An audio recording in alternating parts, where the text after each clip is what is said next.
You're watching South Asia Newsline and here are the top stories we are tracking for you on Friday, the 16th of February. PM Modi in Haryana reiterates 400-plus poll target slams Congress. Imran Khan was ousted on General Bajwa's directives, claims Fazlur Rehman. And activist says residents in PoK want merger with India.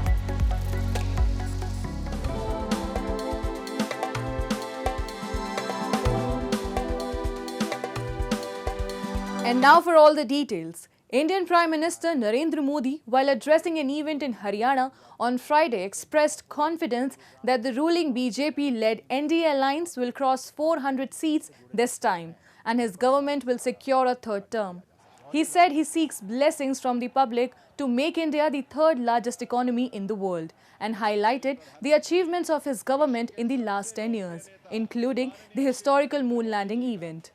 Deploring the situation of the opposition Congress, Modi said Congress has a track record of corruption and nepotism and this has not changed over the years because the leaders are the same and they are serving the same family. NDA सरकार 400 पार।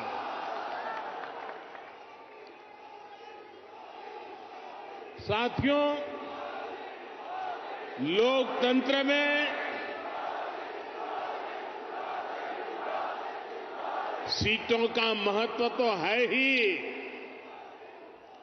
लेकिन मेरे लिए उसके साथ साथ जनता जनार्दन का आशीर्वाद ये मेरे लिए बहुत बड़ी पूंजी है. Meanwhile, in a scathing attack against PM Modi during his ongoing Bharat Jodo Nyaya Yatra, Congress leader Rahul Gandhi said while he is busy in spreading love, the Prime Minister is spreading hatred. पता नहीं क्या हो गया इन लोगों को, ये खुशी नहीं होते, नफरत फैलाते हैं और 24 घंटा किसी न किसी के बारे में उल्टी सीधी बात करेंगे. And in a tragic incident, at least 11 people were killed and 4 others were injured when a building collapsed during a massive fire at a paint factory in India's capital, New Delhi. Delhi Fire Services rushed 22 fire engines to the Alipur area after receiving a call around 5:25 p.m. on Thursday and brought the fire under control within 4 hours. The exact cause of the fire was still unknown on Friday and rescue teams and firefighters were searching for any survivors till the last reports came in.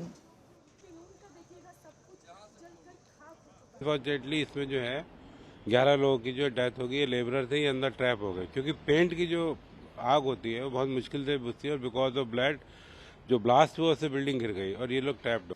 Pakistan Jamiat Ulema-e-Islam chief Maulana Fazlur Rehman has claimed that the no-confidence motion that ousted former Premier Imran Khan was tabled on the directives of ex-Army Chief General Qamar Javed Bajwa. Speaking to a local media outlet on Thursday, Rehman said that he was personally against the no-confidence motion, but if he had said no despite insistence of other parties, then an impression would have been given that he saved the PTI founder.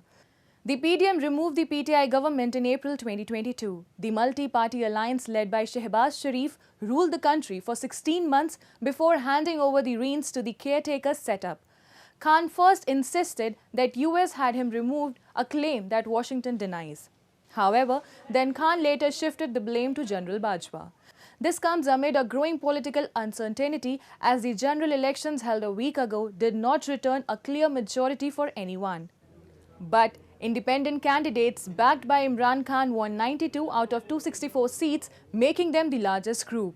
Questions have been raised about the fairness of the February 8 election, with the US having previously said there were undue restrictions on the freedoms of expression and assembly. We're concerned, and we share concerns about some of the reports that we've heard coming out of Pakistan in terms of intimidation, voter suppression, that kind of thing. And so we're watching this very, very closely. And as I understand it, votes are still being tallied. So international monitors are still taking a look at those tallies. I'm not going to get ahead of that process. Moving on. Kashmiri activist Amjad Ayub Mirza has raised concern over the plight of people in PoK who are fed up with Pakistan's illegal occupation and want a merger with India as soon as possible. A report. Prominent Kashmiri political activist Amjad Ayub Mirza has claimed that people in Pakistan-occupied Kashmir are fed up with Islamabad's illegal occupation and they are now demanding merger with India.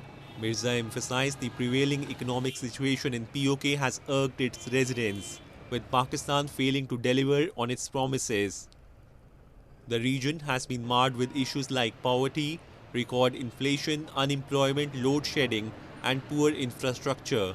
एक तरफ हम देखते हैं कि पाकिस्तान में election हुए हैं और बड़े जो है वहाँ पे बड़ी बड़ी बातें की जा रही हैं और पाकिस्तानी कब्ज़े वाले जम्मू कश्मीर की जो सहूलतकार सरकार है पाकिस्तान की वो भी बड़े बड़े दावे कर रही है, लेकिन हकीकत में कुछ भी नहीं हो रहा उनके लिए। उनकी हालत बड़ी ख़राब है और मुझे मुज़फ़्फ़राबाद से कई दोस्तों के और लोगों के मैसेज आ रहे हैं कि भारत से ये अपील करें कि भारत हमारी मदद को आए। The region has witnessed continuous protests against cuts in wheat subsidies and high electricity bills, while locals accuse Islamabad of exploiting their natural resources. People are irritated over rapid progress in India's Jammu and Kashmir, whereas their plight has deteriorated. The World Bank Group said on Thursday that its executive board endorsed a new approach to aiding Afghanistan that will deploy some $300 million from the bank's International Development Association Fund for poor countries through United Nations agencies and other international organizations. The development lender said the funds would remain outside the control of the Taliban leadership in Afghanistan and would complement Afghanistan Resilience Trust Fund donor financing in supporting critical basic services such as food, water, health, education and jobs. The shift marks the first time that the World Bank's own funds would be sent to Afghanistan since the Taliban seized power in August 2021. Since then, the ARTF has channeled $1.5 billion in donor aid through partner organizations to benefit some 25 million Afghans. The World Bank said its new approach 3.0 to Afghanistan aims to deliver basic services at scale, including supporting employment opportunities through the microfinancing of income-generating activities and facilitating private sector participation in the delivery of aid. And Sri Lanka's spike in inflation is expected to be short-lived and will return to the targeted 5% in the medium term. A monetary policy report released by the central bank said on Thursday as the island nation's economy stabilizes from a crippling financial crisis. The South Asian nation defaulted on its overseas debt in May 2022.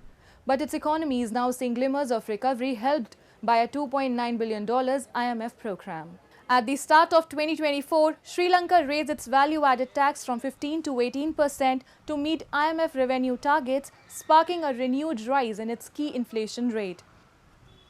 The central bank report says reforms mandated under the IMF program would needed to be speeded up to keep the recovery on track. That's all in tonight's edition. We'll see you same time next week. Have a great weekend. Good night.